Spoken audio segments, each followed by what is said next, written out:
Because of Winn-Dixie, Chapter 2. That summer I found Winn-Dixie was also the summer that me and Preacher moved to Naomi, Florida, so he could be the new preacher at Open Arms Baptist Church of Naomi. My daddy was a good preacher, a nice man, but sometimes it's hard for me to think about him as my daddy because he spent so much time preaching, thinking about preaching, or getting ready to preach. And so in my mind, I think of him as the preacher. Before I was born, he was a missionary in India, and that's how I got my first name.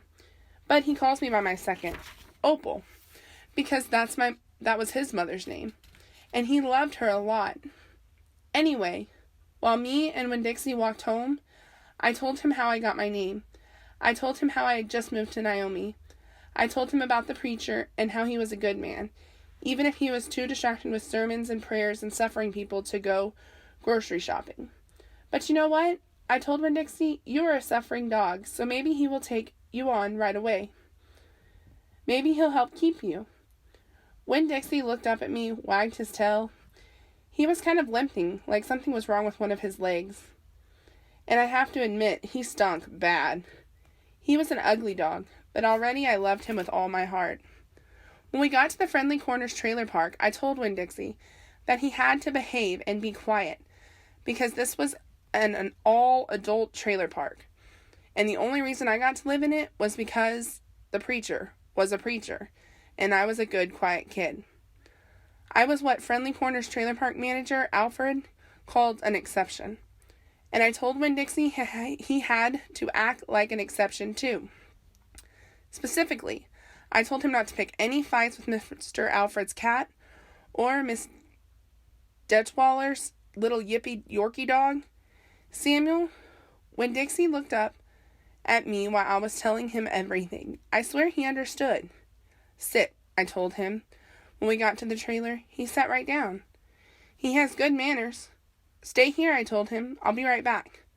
The preacher was sitting in the living room, working at a little fold-out table. He had papers spread all around him. He was rubbing his nose, which always means he was thinking hard. Daddy, I said. He said back.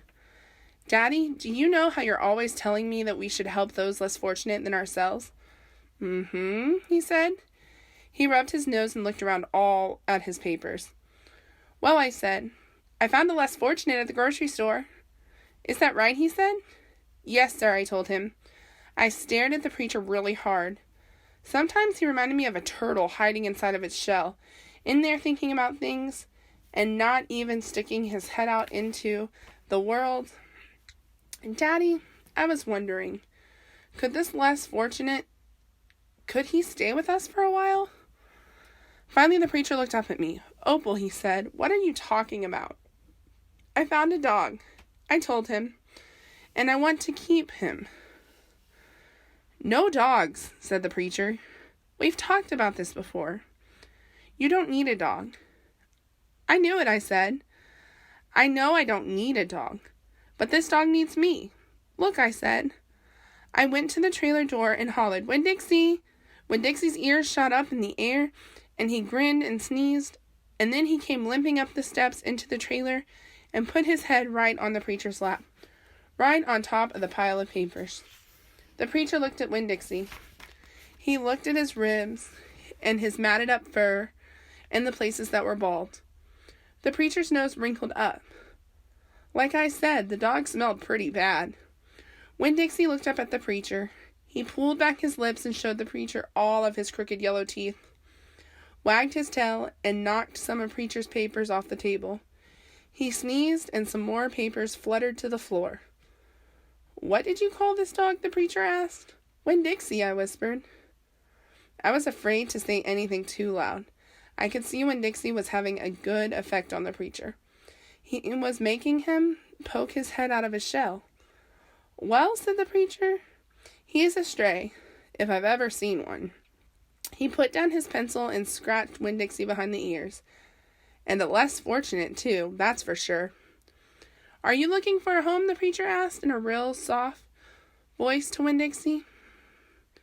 Winn-Dixie wagged his tail. Well, the preacher said, I guess you found one.